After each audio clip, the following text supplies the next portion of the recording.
Gets open for three. Dagger! The kick in, here it comes. Swing and a miss! And a World Series Game 7 winning Curly W is in the books. Washington Capitals are the 2018 Stanley Cup champions.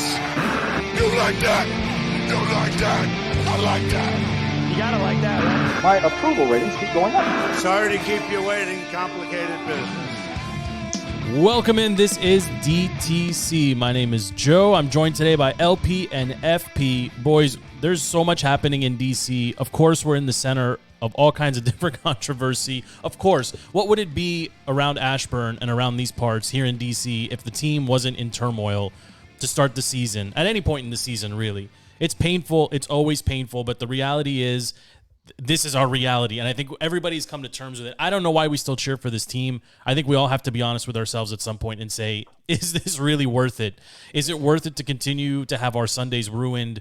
And I think at times, LP, I think you've said, like, you watch on tape delay, it helps you to disconnect sometimes from the game in real time. It doesn't ruin your family life. It doesn't stress you out, and I totally get that. And honestly, I've done the same in years past, and if it wasn't for this show and for being, constantly creating content around the football team, yeah, maybe I wouldn't do it either. Maybe I would watch like the game recaps on Google instead of the entire game. But here we are. We're sitting here after, it was probably the last winnable game for several weeks.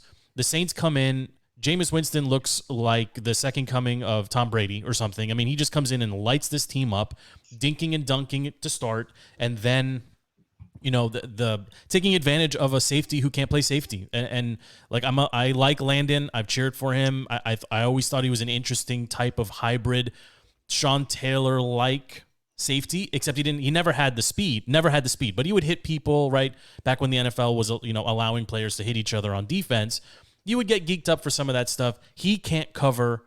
I don't think he could cover FP. I think FP could probably take him, with a 30-yard head start, probably scores. So he's constantly out of position. I don't know what Jack Del Rio is doing. The defense is underperforming, or maybe not. I mean, Ron this week on local radio, and we'll play the clip in a little bit, he just came out and basically said maybe we shouldn't have. And I know I'm not trying to take it out of context, but anytime the coach says maybe the playoffs last year was not a good thing because it set the expectation too high, that's kind of a problem. And FP, you and I now going back several weeks, it seems like the day after Ron Quotes, we end up doing a show called Ron Quotes to break down seemingly what he just says. Like, this isn't Carolina. Like, people actually care here about this team, unfortunately, like us. So we actually hang on some of these words, and when the coach comes out and says it's supposed to be hard, the 7-9 maybe was misleading, that's tough for me to hear as a fan. It's tough for me to hear as a supporter of this team, and I don't want my coach saying that. I know he doesn't want to kill people publicly, but you can't come out and say that. Like, it just really bothered me. I mean, again, FP, like, it would just add it to the Ron Quotes in the sound bank here on the Roadcaster, but you tell me what you thought when you heard that, because my jaw dropped. It's like the third or fourth week in a row Ron says something that makes me stop and think, like, what's he doing? Yeah, I've gone on record a few times now. I hate sort of what Ron is telling us, and me and LP got into this. Like, I hate how Ron comes to the DC media and essentially treats us as if we don't know what we're seeing on like we're TV. Carolina. Yeah. Oh, not just that, but something needs to be addressed or changed. And Ron just comes out here. Like, you could tell he gets himself hyped up before talking to the media and prepared to shut down all the BS, which, I mean, fine, fair. We're a toxic market, but you got to give us something more than, it's hard. 7-9, it's hard. Yeah, we know it's the NFL. Give us something. Tell us what is going to happen or what you would like to see happen or anything. You don't I know. to, just lie to us. Tell us you're going to meet with Del Rio and you're going to try to come up with something different. Anything. Don't give us your actual moves, but just give us something to chew on while you go do whatever it is. I'm just going to play the clip, and then LP, I'll bring you in here to comment on the same thing. Just listen to this, because personally, I heard anger in his voice. You tell me if you hear something different. He knew this question or this line of questioning was coming about the poor performance of the defense. He pivoted by himself into this playoff, non-playoff talk. But just give this a listen. This is on local radio here on the Fan here in DC. Listen to this. Was happening. We're trying to get past these things. We're trying to focus in on what's truly the development of this football team for the long run, not an overnight fix. Okay? Right. I mean, you'd almost want to say, man, I wish 7-9 last year wouldn't have been good enough to win the division. That way the expectations would have been much lower and have been a little bit easier. Right. This is hard. This is the way it's supposed to be. It's supposed to be hard. It's because it's the only way you learn. Did you know? I mean, LP, what do you think? I mean, I know you heard it live too, and we were all texting each other in the DTC WhatsApp chat. But I mean, even listening to it now, I get pissed off. Like your coach can't say that. See, I'm on the opposite side of you guys. I think this is perfectly fine, and if you think about it, it's 100% accurate. Our defense was completely overrated last year. If you take a look at the schedule of who we played on the home stretch, starting in week 12, 11, we played the Bengals, where your boy got hurt. We played Dallas with Ben DiNucci. We played Pittsburgh without Ben Roethlisberger. We played San Francisco with who the heck knows who their quarterback was. Yeah. No, I mean, okay. And then you played the Seahawks with Russell Wilson. You lost. You played the Panthers with Teddy Bridgewater. You lost, right? And then you played Philly, who played. They would have won if Hurts would have played the whole game. So name a good quarterback that this team beat at the end of the season last year. This defense was completely overrated from the beginning. Okay, the expectations should have never been high. That's been Steve's point from the beginning, right? Is that the defense was statistically overrated, took advantage of a very favorable schedule that was even more favorable because the quarterbacks were terrible. I get all that. But look, forget about last year for a second. Just isolate what's happened so far this year. They almost beat a really good quarterback in Justin Herbert. And you can argue that they were in that game until the very end. And Justin Herbert right now is an MVP candidate on a team that is, I'm not to bury the lead. They're in my top 5 this week, and we'll get to that in a second. This team has gotten worse every single week so far in the season. And against Jameis Winston, they had an opportunity to get right, and they didn't do it. Not only did they not do it, they actually looked even worse.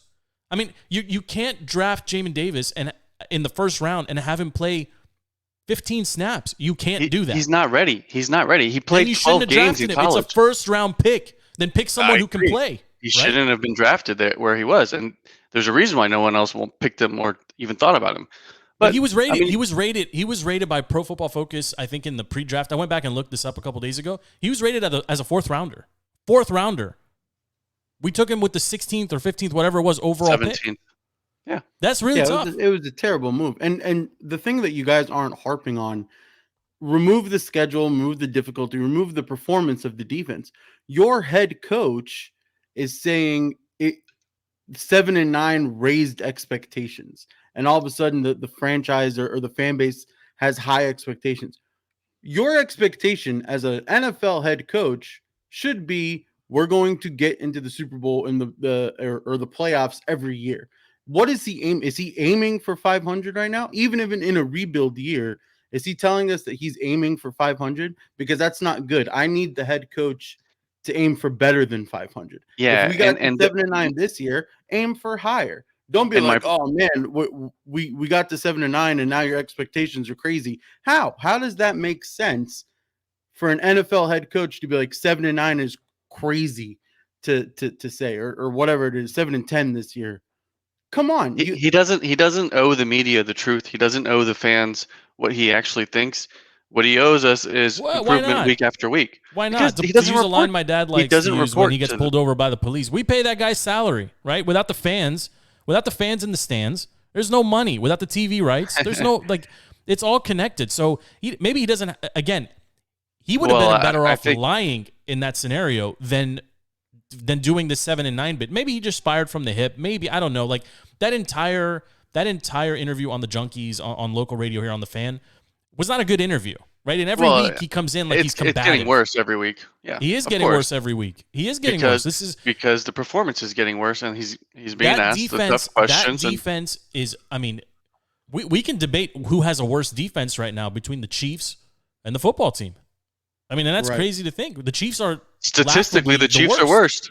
I know, but we're not good enough on defense. But our offense is not better than Mahomes. Yeah. So the line is moving all over the place. Ahead of Sunday, but yeah, we expect the top 5. We're sitting at bottom 2.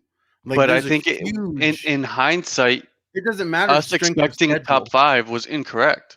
We should have expected 20 to 25 Look and at this. thought that was Even an improvement. okay, but if we're not even an average defense. Yeah, remove last year You've and got how the good same- we did with yeah. Chase. The year before, we weren't 32nd in the league. Same guys up front for the majority. We That's right. weren't worst in the league the year before Chase. So Chase's second year to drop all the way down in a second year of a newly installed JDR system. They are It makes no legitimately sense. worse. They are fundamentally worse. They are Well, statistically worse. FP and I were talking about this yesterday. The pass rush is ranked second in the league, which doesn't make any sense. How can your pass rush be ranked second, but your overall What, be in 31? hurries? I mean, in number of snaps played, maybe because they can't get off the in- field. No, it's they're- laughable. They're second in rushes, and you're 31st in coverage, which makes perfect sense. You're not going to get your rush to be productive, truly productive to the naked eye via sacks or anything like that, if every quarterback on his first read sees a receiver wide open with 10 yards of cushion. It's never going to happen. And why- Herbert, but they also Allen, drafted all of them. They also drafted corners that are more man coverage, like they prefer to play man, and they're playing them in the zone. And again, the safety, I don't know, like the safety play has been so terrible. You got to make a change. You've got to make a change. But if you think about it, the defense was terrible last year, really until Landon Collins got injured. Agreed. You put in Again, Everett, that you tells put you in what Jamie you, I mean, Reeves, okay, you put then in. he doesn't. Then he shouldn't be on the field. I'm sorry. Like I know you got a lot of money invested in him, and he wants. Yeah, I know he wants to be there. You know, I want a lot of things in life too, but he's making you worse right now. Ron needs to make a statement, and that statement needs to come this week, and that statement needs to be, I'm benching XYZ He won't do defensive it. star. He won't do it. He won't even acknowledge that that Del Rio needs to make. He won't even acknowledge that his defensive coordinator needs to make adjustments. No way.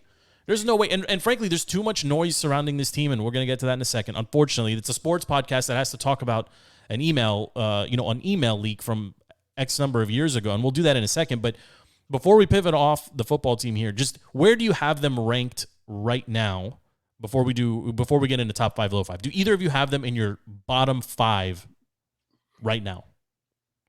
I don't. The defense personally. or the team? The whole team, the team as a whole. The whole team, because they're carried by the offense right now, I would give them high 20s. Yeah, I got them at 19 right now, Mhm. but it was a struggle. It was a struggle, and I definitely reached on a couple, but I got them at 19 myself. Yeah, I mean, LP, do you have them in your bottom? I think I have them in my bottom 5. I'm not sure they win another game.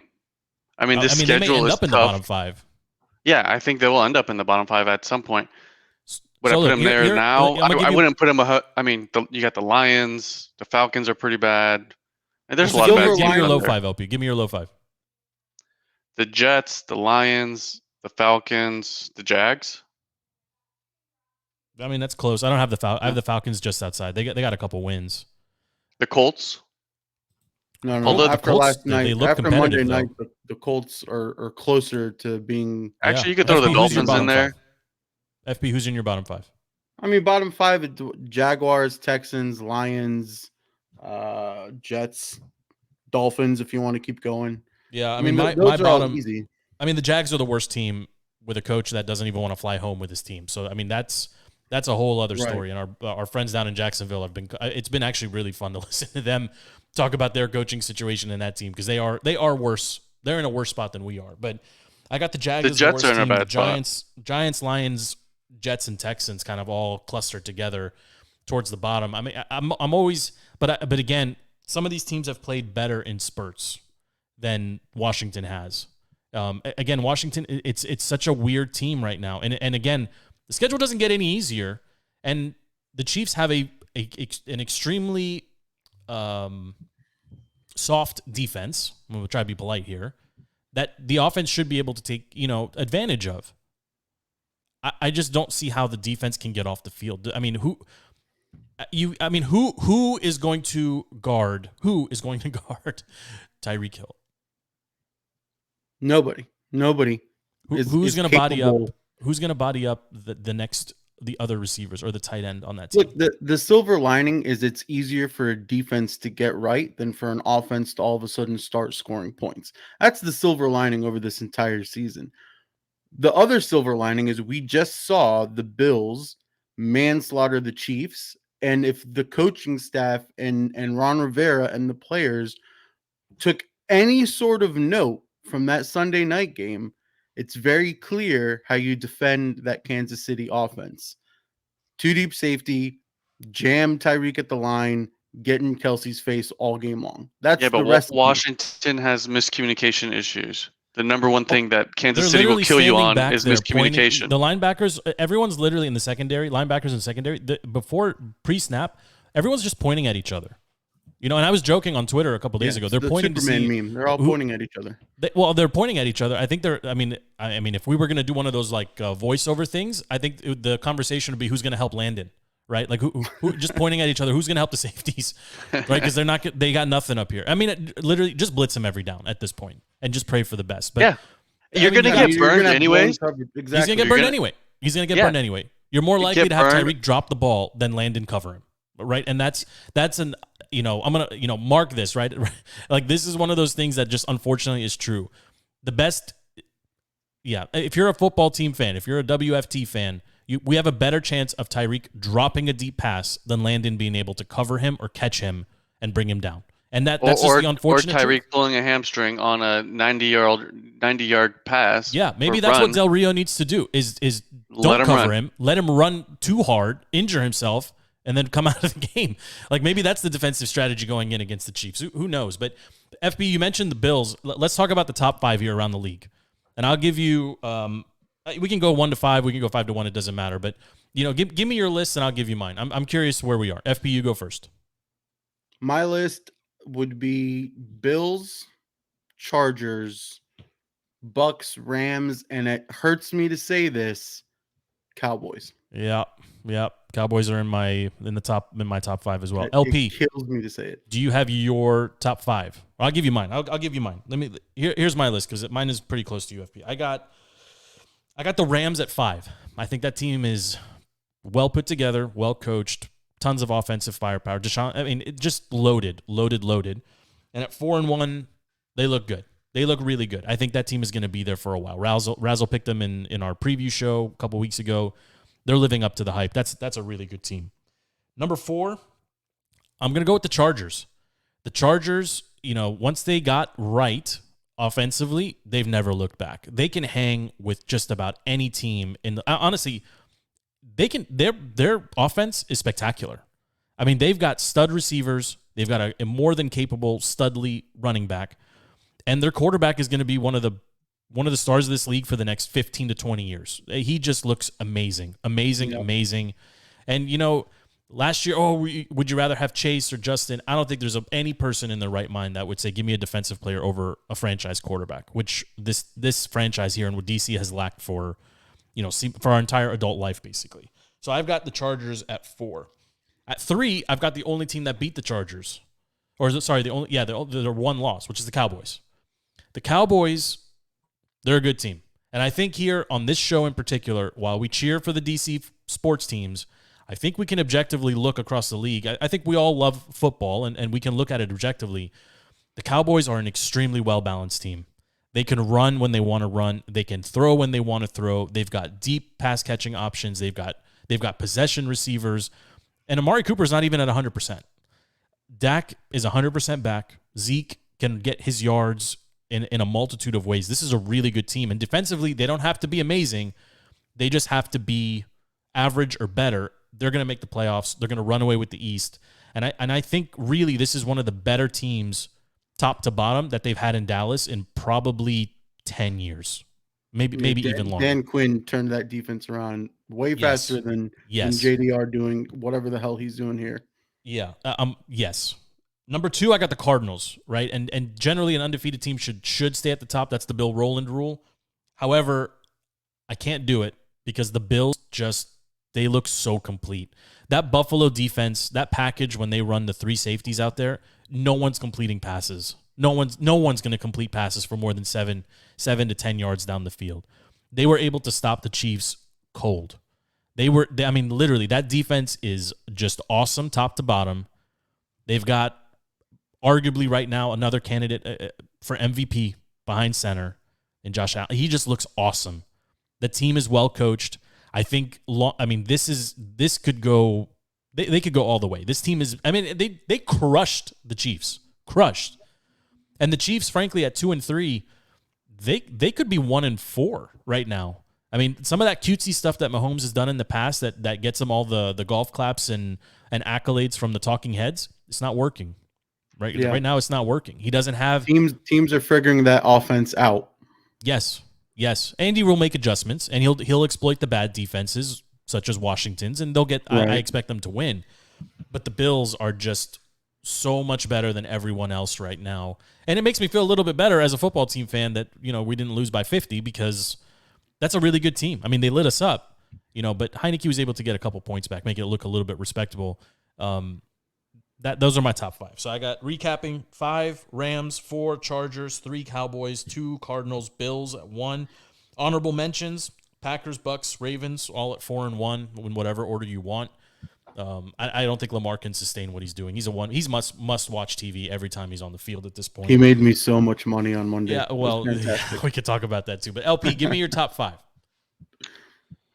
So I picked the undefeated Cardinals as my number 5 spot. They're just a solid team all around. I just don't know how long Kyler Murray can put these numbers up. I got the Ravens at number 4. Lamar Jackson, I mean, his stats are just off the charts. He has more yards for himself than half of the teams in the NFL. And they're just a solid team all around. And then I got the Rams, Matt Stafford, huge upgrade there at quarterback. Fits the system perfectly with McVay. They'll be able to score points against anybody. Then I got Tampa. It's just old Tom Brady, 44, 45 years old, still going. And then, of course, the Bills at number 1. They're the most solid team. I mean, just overall, all around, most solid team. But I do see them being a solid regular season team. We'll see if that translates into the playoffs. They get to play in Buffalo with Bills Mafia cheering them on. No one's going to want to go there, especially if the weather's no one's going to want to go there. They got to figure out the running game. That's probably the thing that they do the worst, right? But you don't need to run when you've got guys like Emmanuel Sanders, who's his resurgence in his career. Found his youth. Yeah. Well, also if you factor in Allen as one of their running options, their run game is fine. It's a really good team. I'm curious where you've got the Raiders. Obviously, the Raiders have been the topic of conversation now for several days. Where do you have the Raiders in your list? I mean, I've got them somewhere around where the Washingtons are, somewhere in that 17 to 20 range. I'm just curious where you guys got them as well. They were top 10 up until last week, and then it just kind of started spiraling downhill, started on the field with their primetime game, and then obviously with the Gruden, leaving, and now they got, 75-year veteran Biasco, whatever, running the team there. Yeah, I mean, it's going to be a disaster. They started off. You're right. They started off fast. They looked okay. They have a running back who doesn't like to. They have a running back who doesn't like to get hit, which is an interesting problem for a running back. Josh really doesn't like to get contact at any point in time. He's, I like him, but I don't know how much longer Josh Jacobs is going to be on that team or in the league if he can't man up and hit people back. Basically, he just doesn't want to get touched. They have no wide receivers on the team. Offensively, they have a stud tight end, an above-average quarterback. You could argue Carr belongs in the top 13 to 10 range, maybe. But obviously now with the off-the-field stuff, and I think we have to talk about this at least a little bit, they're going to regress. And Gruden came in here on a 10-year contract and, was basically given the keys. And for better or for worse, we're dealing with the same here in D.C. Like Rivera was given the keys, right? And he just starts hiring all the it's the Washington Carolina franchise up here, right? Everybody comes over from the trainer to the coaching staff, the backup quarterback. It's all the same thing. Gruden went in having been out of the league for several years and starts basically trading away all their pieces, right? He trades Amari to the Cowboys. He trades Mac to the Bears and slowly starts rebuilding that team. I think he's in year 4 or 5, and then emails come out, which the Washington franchise are central to an investigation, which, again, we can't get out of our own way here. But Gruden handled it very poorly. I'll say that. And I have a clip here I want to play of one of the talking heads on ESPN, Stephen A. Smith, talking about it too. Because the initial was there was an email where he said something about something, and I don't want to get into all of it here, but the folks that had worked with Gruden on TV came out and said he's definitely not a racist. He, in the past, when he felt like somebody was lying to him, would call people rubber lips, which I guess, okay. I don't know how you go from rubber lips to Michelin tires, right? I mean, that's a stretch, and it's rude. I don't know if that makes you a racist, but at least it makes you not a nice person, and it's not something you should be saying anyway. It was 10 years ago, 11 years ago, whatever it is. Fast forward, it comes out. Gruden has an opportunity at that point, just like everyone else, when the cancel mob comes, to make a decision on how he's going to handle that. And in my opinion, he handled it extremely poorly. By telling people he didn't want to talk about it anymore, by telling people that he called D. Smith and took care of it, et cetera, by turning it into trying to explain it away with the rubber lips thing. Bad look all around. Tried to ignore it. You can't ignore it with this type of stuff. The only people that successfully cancel the cancel mob are the people that, one, are actually sorry and apologize, and two, acknowledge it and then move on. You can't ignore it and move on. And the initial feedback from most of the talking heads was, it was a long time ago, maybe this, maybe not. Give him an opportunity to respond. This is Stephen A. Smith on ESPN yesterday, actually. Listen to this, because he started one way and ended another. But I'd like to get both of your thoughts on this before we unpack this topic just a little bit more. Give it a listen. Of the mindset that John Gruden shouldn't be fired, shouldn't be suspended, because it was one email from 2011. Mm-hmm. And then the next thing you know, this avalanche arrived last night. Mm-hmm. And you learned that it wasn't one email, but many. You learned it wasn't one email that happened in 2011.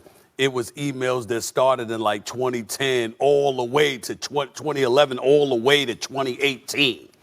And let's get into the particulars, because before I even say all of that, let me say this. John Gruden's career is over. It's over. There's certain things that we are the land of second chances. People make mistakes all the time, and we get all of that. But I cannot imagine even a white male with influence and connections and some degree of power that can overcome what the New York Times reported and what we all now know. So FP, I don't know if you heard that in real time when it aired. I heard it in real time. It was on a few times. The TV was just on, and I heard it, and I went back and clipped it because I thought it was a very good, very reasoned, very balanced take from Stephen A. Smith. The initial reporting was X, and based on X, he needs to apologize, do some damage control, talk to D. Smith directly, and then talk to his team as well. Then all this other stuff starts coming out. And on top of that, he handled it extremely poorly. And I think Stephen A. made a very good point towards the end there. Like, I don't know how you come back from this. And I think he's right. I don't think he's employable on TV or in an official football capacity at this point. Just curious what your thoughts are. And obviously, if you have thoughts on, of course, the DC franchise being involved in this mess as well, as the emails do. The emails are back and forth between John Gruden, at the time not employed by the NFL, and Bruce Allen, the GM of, at the time, the Washington Redskins. Just curious for your thoughts. He should have handled the very first email issue with so much grace and effort to come out in front of it, knowing that he did those other emails, not knowing they were going to be leaked. But if you're John Gruden and you know, oh man, there was an email leak. Oh man, I've definitely said some stuff over the last 10 years. He should have put all his effort into coming out in front of this way before the leaks happened. The leaks in and of themselves are fascinating to me. And it's fascinating the way the NFL is using these emails to essentially pick and choose which ones they want leaked, when they want leaked, and what they want sort of the collective world or media to do with those leaks. The NFL has so much power right now, blackmail material with these emails. They essentially went to Davis of the Raiders and they're like, look, You didn't do what you needed to do. Here's some more material. Here's a couple more emails. Let's get Gruden out. For whatever reason, maybe the commissioner was butthurt that he heard that Gruden called him some names. I don't know. Maybe it's vengeance. Maybe it's not. But the NFL right now has power with these emails. John Gruden, 100% eradicated. The Buccaneers already took him off the ring of honor or whatever in the stadium. It's fascinating to me that even though Gruden wasn't employed by the NFL, it was still tied into it. And getting fired for an email for something technically not illegal, to me, blows my mind. Wrong or not wrong, what he said being hurtful or not hurtful, he got fired for something that's not illegal. That's interesting to me. I can't disagree with you there. I mean, you can't. It was in poor taste, right? And I don't like to call people 100%. racist. I think that term is thrown around way too frequently to describe things that are not actually racist. I think this comment was borderline. That's my opinion. I think again, the real damage was how he handled it after. Yes. Right? Yeah. He could have handled it a multitude of different ways. None of those should have been, I don't want to talk about it. That's not how you do that. Not in 2021 when the blue check marks and the cancel mob are coming for everybody, seemingly for everything. They'll come after us for this, right? And that's fine. I don't know if he should have lost his job because he demonstrated that he didn't know how to handle a very difficult situation. Not because of comments from 2011.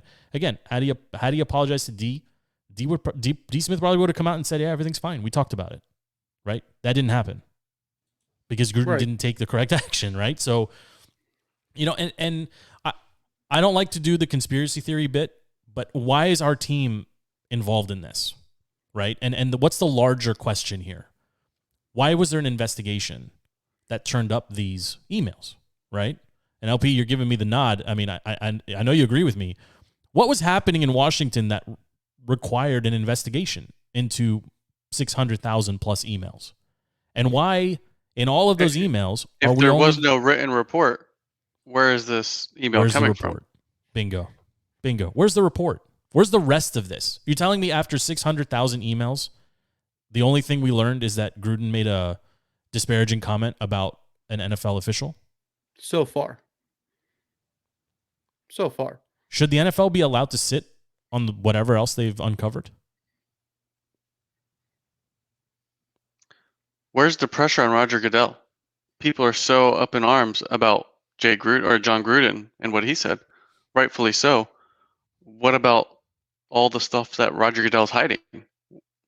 I don't. But again, he's the commissioner, right? He oversaw the investigation.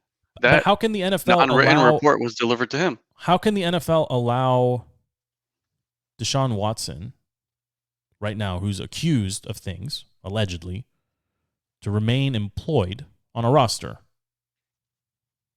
for something that is, I would argue, more serious, being accused by 24 people of doing things that are illegal is more serious than an email.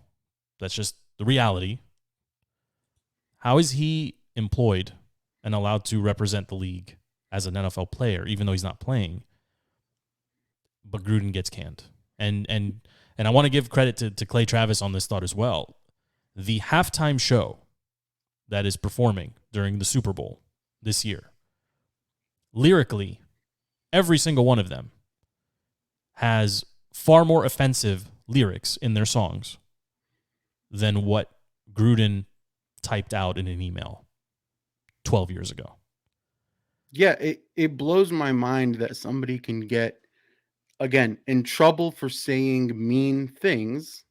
At the end of the day, he got in trouble for not even saying them, typing out mean things. He wasn't behind a hot mic or anything. He was typing an email to a buddy, gets in trouble for that. When you still have Richard Sherman 3 weeks ago, domestic violence, he's playing for the Niners. Antonio Brown, 800 different things happened over the last 3 years with him. He's still out there on the Buccaneers after winning a Super Bowl, still on the field. And Goodell, look, Roger Goodell, he has no obligation to release these emails. The NFL is not the government. If the NFL wants to say middle fingers to the world, we're not going to share any of this, NFL is well within its right to do so. And you can see it. You can see it by how the emails are getting used and leaked, that the NFL is protecting the NFL. They don't want all of a But is sudden it all possible that 32 someone in owners. Ashburn is the one behind this? I mean, is there a 1% chance that it's actually Ashburn falling into their Ashburn ways to deflect attention away from maybe the pending release of the results of the investigation? Isn't it possible that this is actually, like, maybe Dan wants to take out Bruce? Could it be someone who was formerly in Ashburn who's taking out the rest of the league? Scott I mean, McLuhan? it's. I mean, yeah, I mean, there's so much to me that is interesting about an investigation that produces nothing, and then all of a sudden, there's emails being leaked about. I mean, as far as the investigation is concerned, Gruden is a random actor in these emails. He wasn't employed by the NFL. He was not the subject of the investigation. Correct. So for someone to see that and then leak it, it has nothing to do with the football team. Has nothing to do with Bruce Allen. Has nothing to do with the cheerleader stuff. This is completely separate from all of that. And at the time, Gruden was not employed by the league. I don't even think he wasn't even on the football broadcast at the time on Monday Night Football, if I'm not mistaken. Was it a personal email? Yes, it was an email. Well, it was his email to But Bruce. it wasn't. Was it a company email address that he's sending from? No. Personal Gruden email. So he's right. yeah, So he's in trouble for something he did in his personal life. Yeah, we say this in IT all the time, right? It's like explain to me the chain of custody. Like, where did it go first, and then where did it end up last? Somebody went through a lot of emails looking for things specific to, we'll call it poor behavior on behalf of the Washington football team franchise as a whole. That the investigation was open into the DC franchise. Someone along the way saw something that John Gruden, had typed out in an email to Bruce Allen and leaked that. It had nothing to do with the investigation. And that's why, to me, it seems almost malicious in intent. Like somebody targeting Gruden for some reason. FPU kind of alluded to this as well. He is not involved with the team unless they were recruiting him to come be the coach here, maybe at the time. I can go back and check the timeline. I know at one point, Dan definitely wanted him here. Bruce wanted him here too, right? When they were rebuilding the Buccaneers in DC. Maybe that was the context. We don't know, right? We can go back and look. I don't remember that far to remember what Bruce's official capacity was at that time and if Gruden was being recruited or not. But my point is, somebody saw something and leaked it with some very specific intent. And there's more emails, right? And if there's no way, let me ask it this way. Do you guys think that this is the worst thing that we're going to learn from this investigation? 100% no. Yeah. No way. And it's almost it depends on how much the NFL is going to sweep this under the rug and try to keep. They can't. Like in 2021, even 5 years ago when Goodell tried to handle, if you remember, like Ray Rice. Remember Ray Rice's situation? Yeah. When the NFL tries to just do it on its own, it usually can't. I mean, go back even further to Roethlisberger, who had an incident, and Ray Lewis, who had an incident. If those things happened in 2021, given social media and the propagation of information today, there's no way the NFL can keep that stuff under wraps and doing their own internal investigation. No freaking way. No way. Well, the problem is this story is gaining traction, has legs outside of sports media and sports figures. Yeah, it's a right? New York Times. You're right. Yeah. Yeah. So when you have New York Times, Satellite News, CNN, whatever actual big Associated Press news journalists covering this, it gets that much harder for the NFL to essentially sweep it under the rug. And you can almost see that they wanted this swept under the rug. And I think Roland said this or LP alluded to it, that the whole name change that came down from the NFL to Dan Snyder was 100% in return to cover up all these emails. The NFL is essentially like, look, we have 650,000 emails. It's going to scorch the earth for all of us in the NFL, majority you, Dan Snyder. We need to give some sort of peace offering out to everybody else out there. That's the name change. And that's 100% why Dan all of a sudden caps, I'll never change the name, to, all right, yeah, we're changing the name. That was the switch right there. It was those emails that would essentially has the potential to take down the NFL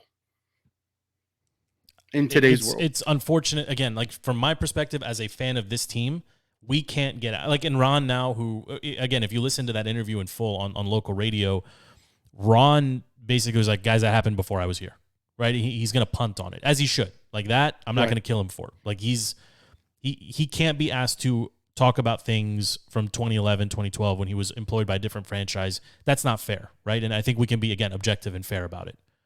But he is here now. And he is here and he was here when the team decided that it was going to change the name. And he has the fortunate, or I guess unfortunate, job now of being the transition captain from what was to what is going to be. So all of this matters, right? The RV investigation that is ongoing, that matters.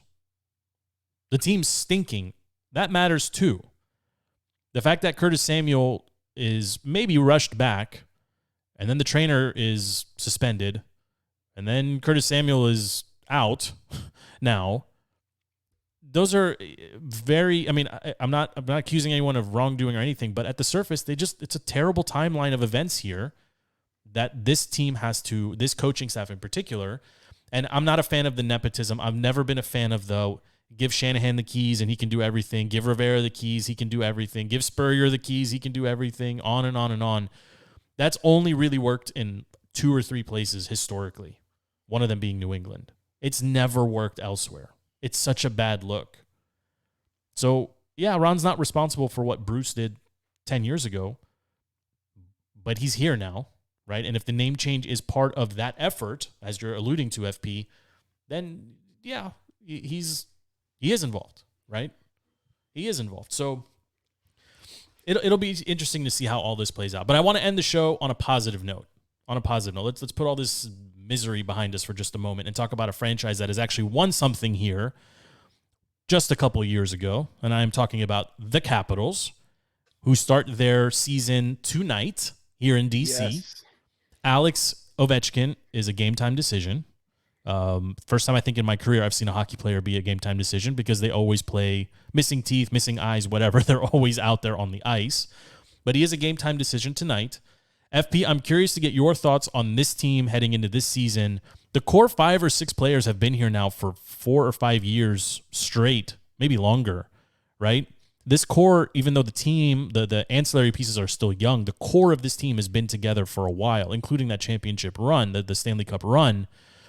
What do you expect out of this team this year? And I mean, I'm excited for hockey season to start, and basketball's just around the corner too, but what are you looking forward to from this team tonight? You know, I think game starts in about 5 hours from now, but I'm just curious to get your thoughts. It's a big night here in DC.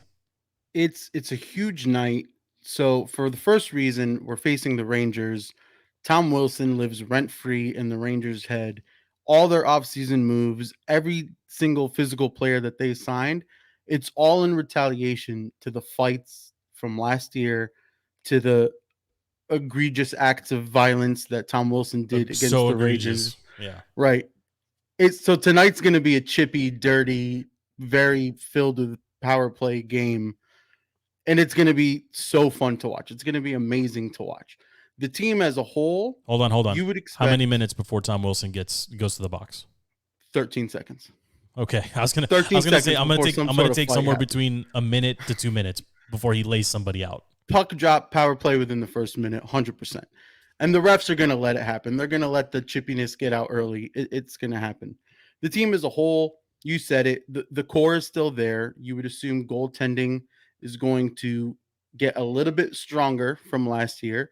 And then all the guys just sort of buying into Laviolette's system and how he wants the team to work after his second year here. You would assume the team will always compete. They're always going to be right there at the cusp or inside playoffs easily.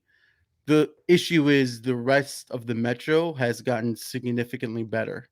So it's essentially like playing in the NFC or the AFC East as the Patriots in their prime So all of a sudden, everybody now is the NFC West. Every team is competitive. That's essentially what we're looking at right now with the Caps. I'm wondering if you have a thought on this as well. The Capitals lost one of their young goaltenders to the Kraken, Vitek,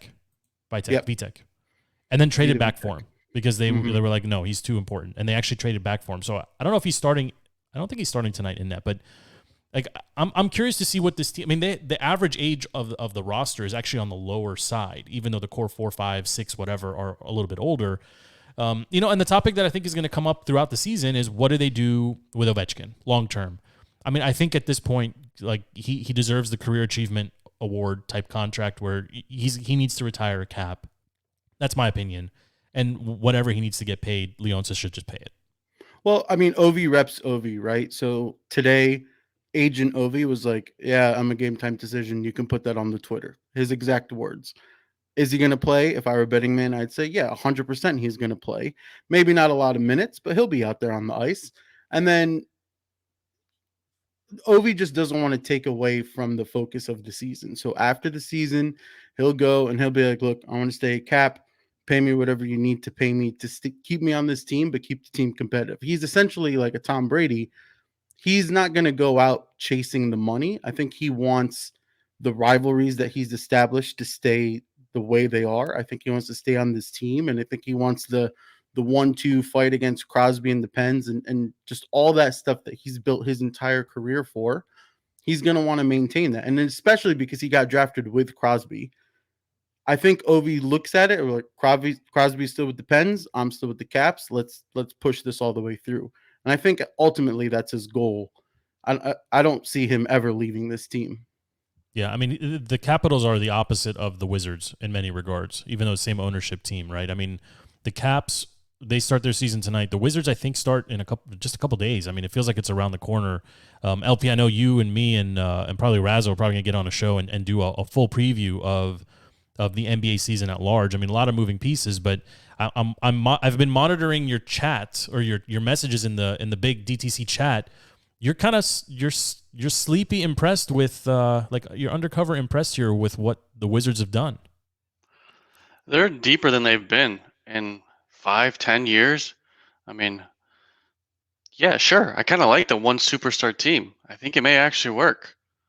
Well, if the superstar is going to be able to play, right? I mean, that's something we're going to have to cover. I mean, you see what's going on with Kyrie, right?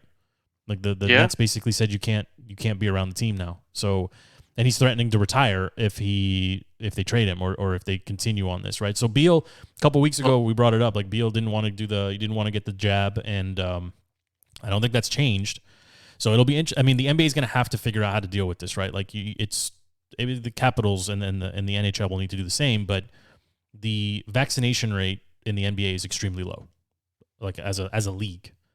It's going to factor in to wins and losses directly and indirectly.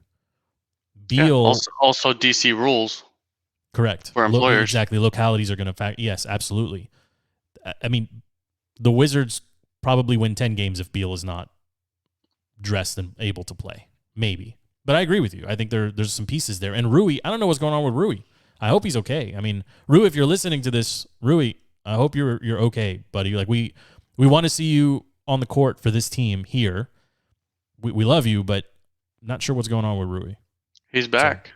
He's back yesterday. He's got to go through his waiting period for being out of country, but all signs point to he's ready to go.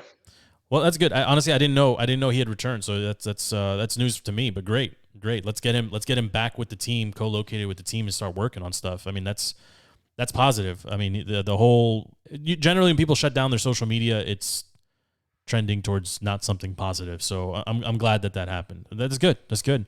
But yeah, I think you, me, Razzle will probably need to do an NBA deep look or look around the league as well. I'm sure everybody wants to talk about the Lakers, but I'm going to have some thoughts on that team as well. There may be too many stars on Brooklyn and LA. It's probably going to be another team, I think, that challenges for the Larry O'Brien trophy at the end of the season. But yeah, we'll circle back to that. But for tonight, it's a Caps night.